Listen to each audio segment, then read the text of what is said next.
Welcome to my channel Shubhanvi arts.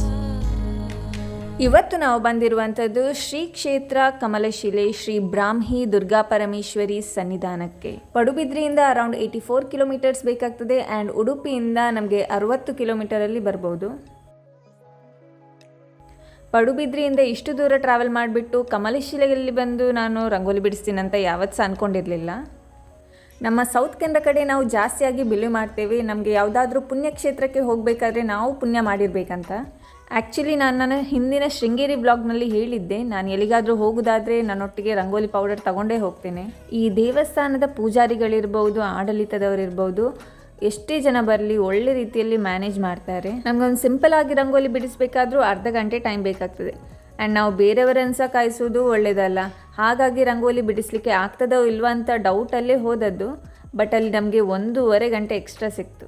ನಾವು ದೇವರ ದರ್ಶನ ಎಲ್ಲ ಮುಗಿಸ್ಬಿಟ್ಟು ಇನ್ನು ಅನ್ನಪ್ರಸಾದದ ಕಡೆ ಹೋಗುವ ಅಂತ ಕೇಳಿದಾಗ ಅಲ್ಲಿ ಇನ್ನೂ 1.5 ಗಂಟೆ ಕಾಯಬೇಕು ಅಂತ ಹೇಳಿದರು. ನನಗಂತೂ ಆಗ ತುಂಬಾ ಖುಷಿ ಆಯಿತು. ರಂಗೋಲಿಯೆಲ್ಲ ಬಿಡಿಸಿ ಆದಮೇಲೆ ಅಲ್ಲಿನ ಪೂಜಾರಿಯವರು ನನ್ನ ಕೈಯಲ್ಲಿ ದೀಪ ಹಚ್ಚಲಿಕ್ಕೆ ಕೊಟ್ಟರು.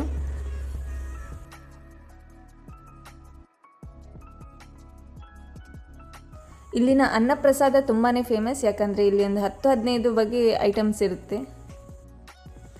ದೇವಸ್ಥಾನದ ಹೊರಗಿದ್ದಂತಹ ಬಳೆಗಾರರ ಬಳಿ ಬಳೆ ತಗೊಂಡು ನಾವು ಅಲ್ಲಿ ಸುಮಾರು 5 ಕಿಲೋಮೀಟರ್ ದೂರದಲ್ಲಿದ್ದಂತಹ ಸುಪರ್ಷ ಗುಹೆ ಕಡೆ ನಮ್ಮ ಪಯಣವನ್ನು ಬೆಳೆಸಿದ್ವಿ. ಇದು ನಾವು ಗುಹೆಯ ಕಡೆ ಹೋಗುವಂತಹ ದಾರಿ. ಆ್ಯಕ್ಚುಲಿ ನೆಲದ ಕೆಳಗೇನೆ ಗುಹೆ ಇರೋದು. ಈ ಕ್ಷೇತ್ರಕ್ಕೆ ಕಮಲಶಿಲೆ ಅಂತ ಹೆಸರು ಬರಲಿಕ್ಕೆ ಪುರಾಣಗಳ ಪ್ರಕಾರ ಇಲ್ಲಿ ಪಾರ್ವತಿ ದೇವಿ ಕಮಲಶಿಲೆಯ ರೂಪದಲ್ಲಿ ನೆಲೆಸಿದ್ರು. ಭೂಮಿಯ ಮೇಲೆ ನಡೆಯುವಂತಹ ನಮಗೆ ಭೂಮಿಯ ಒಳಗಿರುವ ಪ್ರಪಂಚದ ಬಗ್ಗೆ ತಿಳಿದುಕೊಳ್ಬೇಕು ಅನ್ನೋ ಕ್ಯೂರಿಯಾಸಿಟಿ ಜಾಸ್ತಿ. ಈ ಗುಹೆಯ ಒಳಗಡೆ ಕರ್ಕೊಂಡು ಹೋದಂತಹ ಪೂಜಾರಿಗಳು ಹೇಳಿದ ಒಂದು ಮಾತು ತುಂಬಾ ಮನಸ್ಸಿಗೆ ತಟ್ಟು. ನಾರ್ಮಲ್ ಆಗಿ ನಮಗೆ ಕತ್ಲೆ ಅಂದರೆ ಅಷ್ಟೊಂದು ಕತ್ಲೆ ಕಾಣಿಸೋದಿಲ್ಲ, ಯಾಕಂದರೆ ಬೆಳದಿಂಗಳಿರುತ್ತೆ, ನಮ್ಮದು ಸುತ್ತಮುತ್ತ ಏನಾದರೂ ಒಂದು ಲೈಟ್ ಅಂತ ಇದ್ದೇ ಇರುತ್ತೆ. ಹಾಗೂ ನಮಗೆ ಅವರು ಆ ಕ್ಷೇತ್ರದ ಕಥೆಗಳನ್ನು ಹೇಳ್ತಾ ಹೋದರು.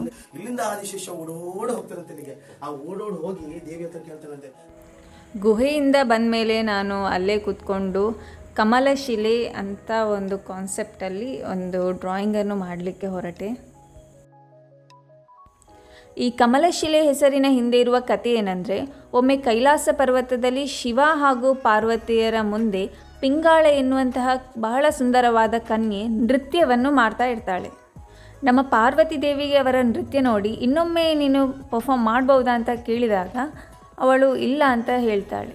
ಇದರಿಂದ ಕೋಪಗೊಂಡಂಥ ನಮ್ಮ ಪಾರ್ವತಿ ದೇವಿ ಅವರಿಗೆ ಒಂದು ಶಾಪವನ್ನು ನೀಡ್ತಾರೆ. ನೀನು ಸುಂದರವಾಗಿದ್ದಿ ಅನ್ನೋ ಒಂದೇ ಒಂದು ಕಾರಣಕ್ಕೆ ನಿನಗೆ ಇಷ್ಟೊಂದು ಅಹಂಕಾರ ಅಲ್ಲ, ಹಾಗಾದರೆ ನೀನು ಭೂಲೋಕದಲ್ಲಿ ಒಂದು ಕುರೂಪಿಯಾಗಿ ಹುಟ್ಟು ಅಂತ ಹೇಳಿ ಒಂದು ಶಾಪ ಕೊಡ್ತಾರೆ. ಶಾಪ ಪಡೆದಂತಹ ಪಿಂಗಾಳನಿಗೆ ತನ್ನ ತಪ್ಪಿನ ಅರಿವಾಗಿ ಪಾರ್ವತಿ ದೇವರ ಬಳಿ ತಾಡಿ ಬೇಡಿ ಕ್ಷಮಿಸಿ ಅಂತ ಕೇಳ್ಕೊಳ್ತಾರೆ. ಹಾಗೆಯೇ ನಮ್ಮ ಪಾರ್ವತಿ ಮಾತೆಯು ಅವರನ್ನು ಕ್ಷಮಿಸ್ತಾರೆ, ಆದರೆ ಕೊಟ್ಟ ಶಾಪವನ್ನು ಹಿಂಪಡೆಯುವಂತಿಲ್ಲ. ಹಾಗಾಗಿ ಕುಬ್ಜೆ ಎನ್ನುವ ಸ್ತ್ರೀಯ ರೂಪದಲ್ಲಿ ಭೂಲೋಕದಲ್ಲಿ ಜನಿಸ್ತಾರೆ. ಕುರೂಪಿಣಿಯಾಗಿ ಹುಟ್ಟಿದಂತಹ ಕುಬ್ಜರವರು ಸುಪರ್ಷ ಗುಹೆಯ ಬಳಿ ಪಾರ್ವತಿಗಾಗಿ ಕಾಯ್ತಾ ಇರ್ತಾರೆ.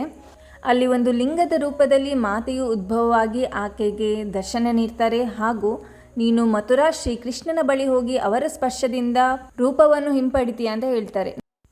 ಈ ಬಿಡಿಸಿದಂತಹ ಕಮಲಶಿಲೆ ಚಿತ್ರವನ್ನು ಅಲ್ಲಿದ್ದಂತಹ ಪೂಜಾರಿಗಳಿಗೆ ಕೊಟ್ಟು ಅವರ ಆಶೀರ್ವಾದ ತಗೊಂಡು ಬಂದ್ವಿ.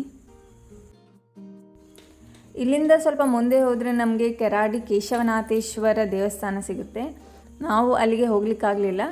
ನಾವು ಹೋಗ್ತಾ ಇರುವಂತಹ ದಾರಿಯಲ್ಲಿ ನಮಗೆ ಈ ಥರ ಬಂಡೆಕಲ್ಲಿ ಉದ್ಭವವಾಗುತ್ತಿರುವ ಒಂದು ಪ್ರದೇಶ ಸಿಕ್ತು.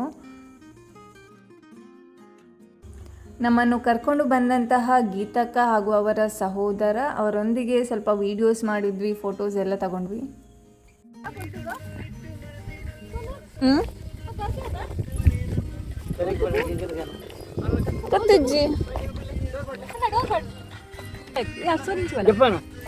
ಆರೇನ ಫೋಟೋ ಗೆಪ್ಪನ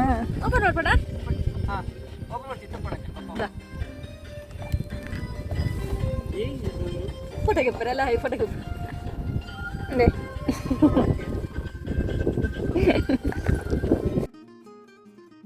ಸೊ ಇವತ್ತಿನ ವಿಡಿಯೋನ ಇಲ್ಲಿಗೆ ಎಂಡ್ ಮಾಡ್ತಾ ಇದ್ದೇವೆ. ನೆಕ್ಸ್ಟ್ ವೆಡ್ನೆಸ್ಡೇ ಸಿಗುವ ಇನ್ನೊಂದು ವ್ಲಾಗ್ನೊಂದಿಗೆ. ಅಲ್ಲಿ ತನಕ ಟೇಕ್ ಕೇರ್, ಬಾಯ್ ಬಾಯ್.